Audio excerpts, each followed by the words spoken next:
എല്ലാവർക്കും നമസ്കാരം. Film ഫ്രട്ടേണിറ്റിയുടെ chairman, ബഹുമാനപ്പെട്ട കേന്ദ്രമന്ത്രിയുമായ ശ്രീ സുരേഷ് ഗോപി, സുരേഷ് കുമാർ, രഞ്ജിത്ത്, കലിയൂർ ശശി, പിന്നെ ഈ വേദിയിലിരിക്കുന്ന എൻ്റെ ഗുരുജനങ്ങളെ, പ്രിയപ്പെട്ട സുഹൃത്തുക്കളെ, 1984 കട്ടുറുമ്പിന് കാതുന്നൊരു സിനിമ കൊല്ലത്ത് അഭിനയിച്ചുകൊണ്ടിരിക്കുകയാണ്. നമ്മുടെ ഗിരീഷ്, നേമത്തുള്ള ഗിരീഷ് അക്കരെ എന്നൊരു നായകൻ സംവിധാനം ചെയ്ത ഡയറക്ടർ രണ്ടാമത്തെ പടമാണ്. നായകൻ ഞാൻ. അപ്പോൾ ഷൂട്ടിങ് കഴിഞ്ഞാൽ എനിക്ക് അടുത്ത ദിവസം മദ്രാസിലെത്താൻ വേണ്ടിയിട്ട് ഞാൻ നേരത്തെ പോകണം എന്ന് പറഞ്ഞിട്ട് 2 മണിക്ക് കൊല്ലം റെയിൽവേ സ്റ്റേഷനിൽ ഇരുന്ന ട്രെയിനിന് എന്നെ 1:55 ആരൊക്കെ ചേർന്ന് അകത്തോട്ടെടുത്ത് എറിഞ്ഞത്. ഭക്ഷണം കഴിച്ചിട്ടില്ല. കൃത്യസമയത്ത് ഭക്ഷണം കഴിക്കും.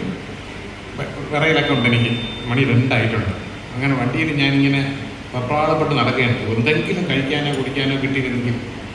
ഇനി അടുത്ത സ്റ്റേഷൻ കോട്ടയമാണ്. അത് ഒരു 3:30 മണിയൊക്കെ ആവും. അങ്ങനെ ഇരിക്കുമ്പം അവിടെ നിന്ന് ഒരു പയ്യൻ വന്ന് വെച്ച്, സാറിൻ്റെ ഇങ്ങനെ കൈ വരയ്ക്കുന്നത്, ചേട്ടൻ എന്താ കൈ വരയ്ക്കുന്നത്? അമ്മ എനിക്ക് വിശപ്പ് സഹിക്കാൻ പറ്റുന്നില്ല. ഷൂട്ടിങ് കഴിഞ്ഞ് നേരെ മേക്കപ്പ് പോലും ഒഴിച്ചിട്ട് വന്ന് കയറിയതാണ്.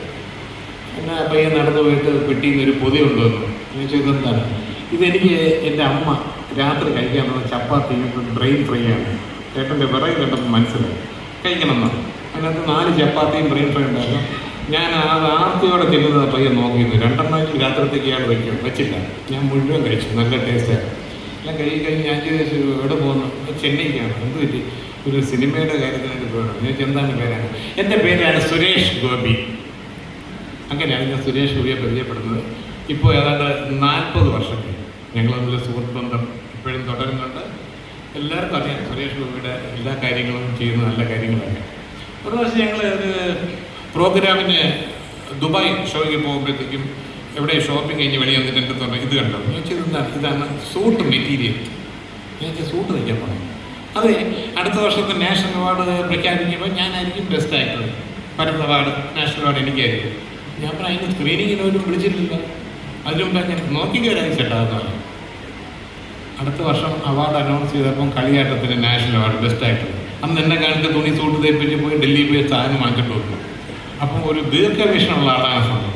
പിന്നെ സുരേഷ് ഗോപി എല്ലാവരെയും സഹായിക്കുന്ന കാര്യത്തിനെ കുറിച്ച് ഞാൻ എടുത്ത് പറയേണ്ട കാര്യമില്ല. സുരേഷ് ഗോപിയുടെ മോൻ എൻ്റെ കൂടെ ഒരു 2-3 വർഷം മുൻപ് അഭിനയിച്ചത്. ഞാൻ ചോദിച്ചു, മോൻ എന്താണ് ഇങ്ങനെ? അങ്ങനെ ഒരു തീരുമാനം ഇല്ലായിരുന്നു. പെട്ടെന്ന് ഇത് അഭിനയിക്കാൻ ഇറങ്ങാൻ ചോദിച്ചു. പറഞ്ഞു, അച്ഛൻ രാജ്യസഭ അംഗമാണ്. ചേർന്നപ്പോൾ തന്നെ ശമ്പളം എഴുതി കൊടുത്തു. അന്തർബധിക സ്ഥാപനങ്ങൾക്ക്, വൃദ്ധന്മാരുടെ ആശ്രമം, അങ്ങനെ എല്ലാത്തിനും എഴുതി കൊടുത്ത ഒരു പൈസയില്ല. പിന്നെ ഈ TV ഷോ ചെയ്യുന്നുണ്ട്. ആ ഷോ ചെയ്തിട്ട് ഇറങ്ങുന്നല്ല പൈസ അകത്ത് വെച്ച് തീരെയാണ്. TV വേണ്ടവർക്ക് TV, വീട് വയ്ക്കേണ്ടവർക്ക് വീട് വിട്ട്, പഠിപ്പിക്കേണ്ടവർക്ക് പഠിപ്പിക്കുന്നു. ആശുപത്രി അതൊന്നുമില്ല. വീട്ടിൽ നിന്നൊരു ഏണിംഗ് മെമ്പർ വേണ്ടേ? അതുകൊണ്ട് ഞാൻ അതിലേക്ക് ഇറങ്ങിയത്.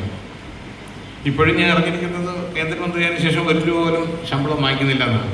അപ്പോൾ അങ്ങനെയുള്ള ഒരു നല്ല ആൾ, അത് നമ്മുടെ കൂട്ടത്തിന് ഒരാളിങ്ങനെ കേന്ദ്രമന്ത്രി ആയതുകൊണ്ട് നമുക്ക് മാത്രമല്ല, കേരളീയർക്ക് മാത്രമല്ല, എനിക്ക് തോന്നുന്നു ഇന്ത്യക്കാർക്ക് മാത്രമല്ല, എല്ലാവർക്കും അദ്ദേഹം ഒരു നല്ല മിനിസ്റ്ററായിരിക്കും. നല്ല കാര്യങ്ങൾ കാഴ്ചവെക്കും. ഈ പോർട്ടിൻ്റെ ഒരു ഫംഗ്ഷന് തന്നെ ഞാൻ പോയിരുന്നു. എന്നെയും കൂടെ വിളിച്ചിരുന്നു. എന്നെയും നന്ദുവിനെയും വിളിച്ചുകൊണ്ട് പോയിരുന്നു. അന്തം വിട്ടേ കണ്ടു കഴിഞ്ഞപ്പോഴത്തേക്ക്. എത്രയും വലിയൊരു പോർട്ട്, അതിനകത്ത് ഓരോ കാര്യങ്ങൾ അവർ പഠിച്ചിട്ടൊക്കെ അവിടെ ഓഫീസേഴ്സ് ഇരിപ്പുണ്ട്. ഓരോ കാര്യങ്ങൾ പറയുമ്പോൾ പുള്ളി അത് കറക്റ്റായിട്ട് പറയുന്നുണ്ട്. അങ്ങനെയല്ല, ഇങ്ങനെയാണ്, ഇത്രയാണ്, അതിൻ്റെ കണക്കുകൾ അവരെ പറയുന്നുണ്ട്. അപ്പം ഹോംവർക്ക് ചെയ്യുന്നുണ്ട്, പഠിക്കുന്നുണ്ട്, എല്ലാം ഉണ്ട്. അപ്പോൾ ഒരു സിനിമാ നടനായതുകൊണ്ട് ഇങ്ങനെയുള്ള കാര്യങ്ങൾ ശ്രദ്ധിക്കില്ല, സ്റ്റഡി ചെയ്യില്ലെന്നൊന്നും നിങ്ങൾ വിചാരിക്കേണ്ട കാര്യമില്ല. അദ്ദേഹം ഒരു നല്ല മിനിസ്റ്ററായിരിക്കും. എല്ലാം നന്നായിട്ട് തന്നെ ചെയ്യുന്നുണ്ട്. അപ്പോൾ നമുക്കൊക്കെ ഒരു വലിയ സന്തോഷമാണ്. എന്തായാലും ഫിലിം ഫ്രട്ടേണിറ്റിയിൽ ഒരാൾ കേന്ദ്രമന്ത്രി ആയില്ലേ. അതുപോലെ ഒരു പ്രാവശ്യം 94 അതും കൂടെ പറഞ്ഞാൽ ഒരുപാടുണ്ട് കഥകൾ.